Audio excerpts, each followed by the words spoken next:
नमस्कार दोस्तों, welcome back to your YouTube channel हमारी संस्कृति हमारी धरोहर। दोस्तों, माघ माह में स्नान और दान का बहुत अधिक महत्व है।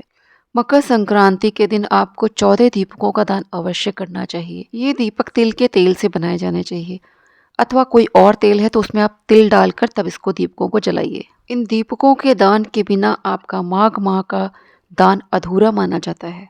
यह दान आपका पूर्ण तब होता है जब आप मकर संक्रांति के दिन ये 14 दीपक तिल के तेल के अथवा तिल डालकर जब जलाते हैं।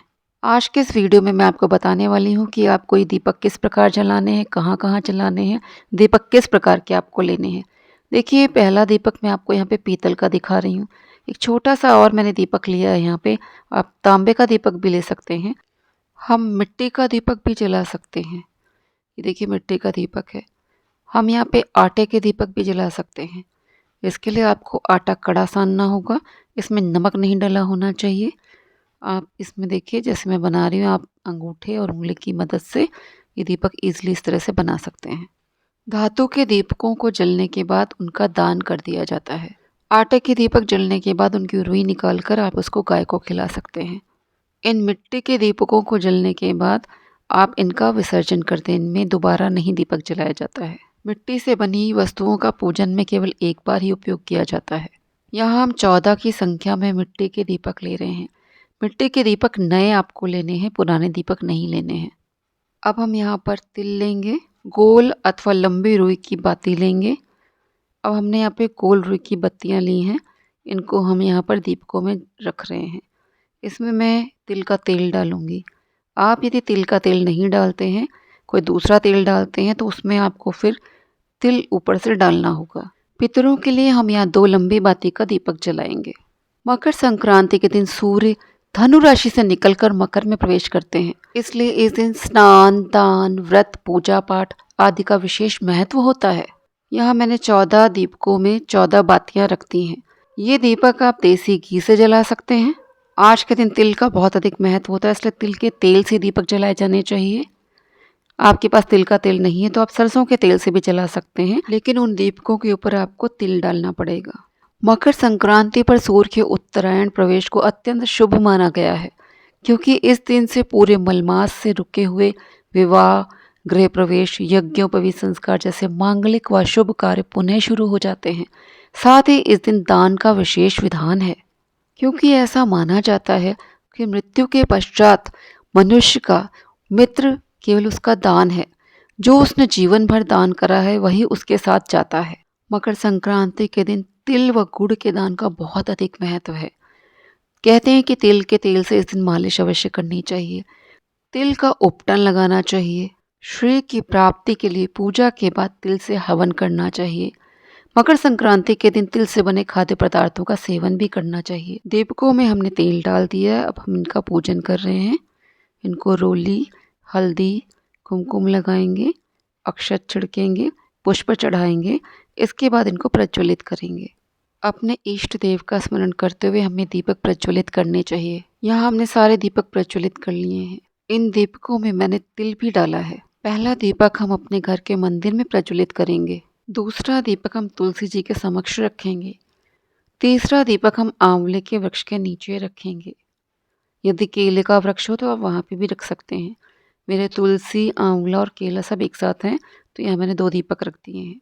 तुलसी जी साक्षात लक्ष्मी हैं और आंवले के वृक्ष के नीचे भी लक्ष्मी का वास होता है, अतः इन 2 स्थानों पर दीपक अवश्य जलाना चाहिए। चौथा दीपक किसी शिवालय में जलाना चाहिए, अथवा घर पर ही आप शिवलिंग के सामने दीपक जला सकते हैं।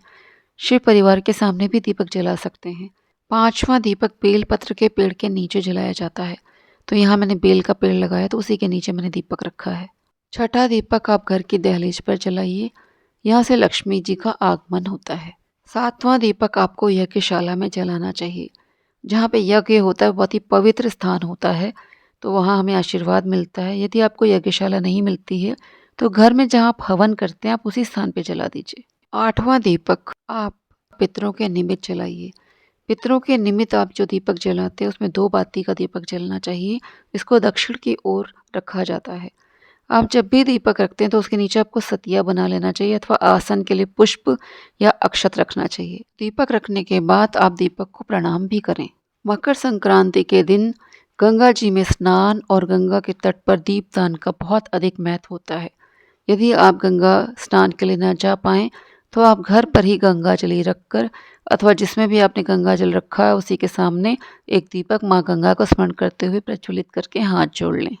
10वां दीपक आपको कदम के पेड़ के नीचे प्रज्वलित करना चाहिए। भगवान कृष्ण को कदम्ब का पेड़ बहुत ही प्रिय है। जन्माष्टमी में इसके पुष्पों से भगवान का श्रृंगार और उनके पालने का भी श्रृंगार किया जाता है। कदम का पेड़ यदि आपके आसपास उपलब्ध नहीं है तो घर पर ही आप किसी भी गमले के नीचे कदम के पेड़ के निमित्त एक दीपक जलाकर रख दीजिए और उसे प्रणाम कर लीजिए।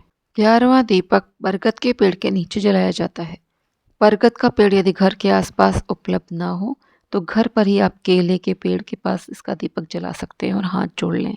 12वां दीपक आपको गौशाला में जलाना चाहिए। गौशाला आसपास ना मिले तो आप घर पर ही इनके निमित्त एक दीपक जलाकर रख लें और प्रणाम करें। 13वां दीपक आपको अशोक के पेड़ के नीचे जलाना चाहिए। अशोक का पेड़ बहुत ही शुभ होता है। कहते हैं इसको कि सारे शोकों को हर लेता है। यदि आपके घर के आसपास उपलब्ध ना हो तो घर में ही इसके निमित्त आप दीपदान कर सकते हैं। 14वां दीपक आपको पीपल के पेड़ के नीचे जलाना चाहिए। पीपल के पेड़ के नीचे श्री हरि विष्णु और माता लक्ष्मी का वास होता है। इस दिन पीपल के पेड़ के नीचे तिल के तेल का दीपदान करने से माता लक्ष्मी और श्री हरि विष्णु की तो कृपा प्राप्त होती ही है, साथ ही साथ आप शनि से यदि पीड़ित हैं तो उससे भी आपको राहत मिलती है। मकर संक्रांति बहुत ही बड़ा पर्व है। इस दिन आपको ये तिल के तेल के 14 दीपकों का दान अवश्य करना चाहिए। इससे आपके ग्रहों में भी अनुकूलता आती है, आपके पारिवारिक संबंध अच्छे बनते हैं, आपको नौकरी में व्यवसाय में तरक्की मिलती है, आपके जीवन में खुशहाली भी आती है। तो दोस्तों आज का वीडियो मैं यहीं पे समाप्त करती हूँ। आशा करती हूँ कि आपको वीडियो में दी गई जानकारी उपयोगी लगी होगी। वीडियो यदि आपको उपयोगी लगा हो तो वीडियो को लाइक करें, शेयर करें और यदि चैनल पर पहली बार आए हो तो चैनल को सब्सक्राइब ज़रूर करें। जय श्री कृष्णा, जय श्री राधे।